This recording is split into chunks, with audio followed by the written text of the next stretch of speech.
Theologians and Camaros drinking coffee. I'm Michael Patton, and I'm giving you my promised final review of the Convergence conference.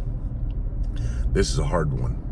It really is, because it's an emotional one for me in a lot of ways.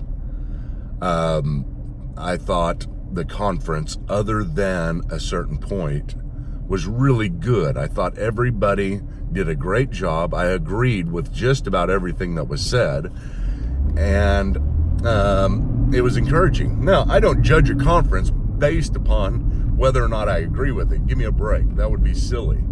I want to be changed. I want to be challenged. I want to grow and have my convictions strengthened, but also have them changed when necessary. And for the most part, it just kind of moved along, and it was just an encouraging conference. But then they came to the part where they had prophecy and healing. So a couple guys come out and they give their prophecies of or God speaking to them about a certain person in the audience having a certain ailment and needing to be healed. And I was rooting for that. You must understand, those of you who don't believe me about this, I know there's a lot of people who have written and just do not believe that I wanted it to happen. There's people who do not believe that I'm being sincere here, that I want to be a charismatic, that I just can't, no matter how hard I try. They want to know, and that's the way we all are. We all want to have an easy explanation as to why someone else doesn't agree with us on a particular issue, and we don't want it to be that they have read all the same books, they have heard all the same arguments, but yet still remain unconvicted about the thing you're convicted about. And I'm not saying I've read it all, or I know it all, or I've studied it all. What I'm saying is that I am sincere about this, and I am well studied in this issue, and I am studying the best of. And I do not associate the modern charismatic movement and people with people such as Benny Hinn. I wanted it to happen. I wanted people to be healed. I wanted change to happen. I wanted the glory of God to come down upon that place, and there would be a particular movement based upon all of the prayers that had gone out for so long about that conference. My goodness, it was probably the biggest charismatic conference that or in the top 10 of the last century. So I wanted it to happen. I'm not saying I would have turned and become charismatic after that, but I would have seen the movement of God among those people and been excited and more engaged, and maybe taken the next steps, whatever that might be. And so I sat up there and prayed as they were calling people out. I was saying, dear God, please let them get something right. Let them heal somebody. But over and over again, it was wrong. They were wrong. They couldn't heal somebody.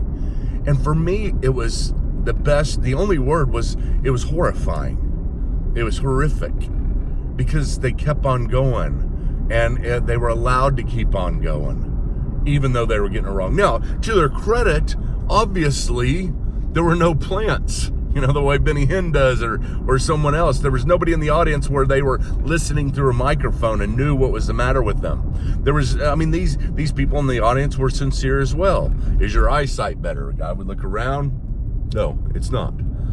I like that they were sincere, so that they were really trying, and there was no pretense involved here. But as it happened, this 30 minutes of attempted healing, and then the next day another long period of time, although the prophecies weren't so specific, but it was still the same thing. And that was just horrifying, and it caused me that night to go into a very strong spiritual crisis, where I was really wrestling with my faith personally.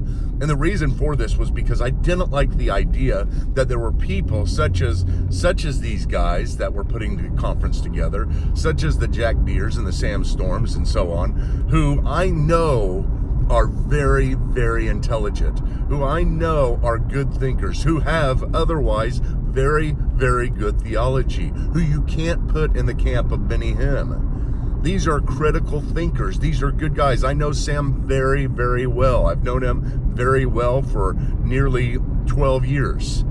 And I struggled because I don't understand why, after such a display, there was not either an apology given, or they didn't come out and say, listen, this is wrong. We shouldn't be doing it this way. This was an embarrassment to Christianity. This was something to where if an unbeliever was here, they would not look at the miracles and the prophecy and fall on their knees and glorify God. They would laugh, they would scoff, and they would say, typical. See, I knew these Christians didn't use their brain.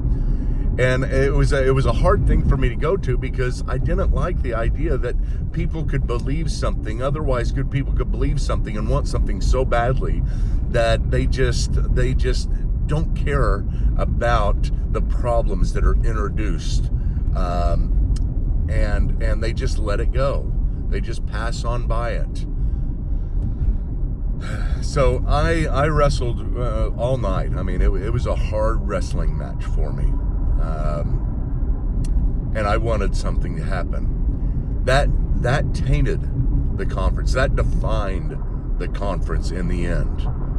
Had that not happened, had they not been so specific, had they stuck with Sam's call and saying there's people out here who have cancer and I call on the cancer to leave, then that would have been fine. But to call upon specific people and be wrong, not only about their ailment, but then whenever they finally do get something right, unable to heal, it was an embarrassment, and it defined the conference for me. And I'm sorry for those of you who allow this to happen and think I'm being overly critical. I just don't know what else to do. I want to do something else. I want to think a different way, but this is the way that I think, and this is how the conference ultimately was defined.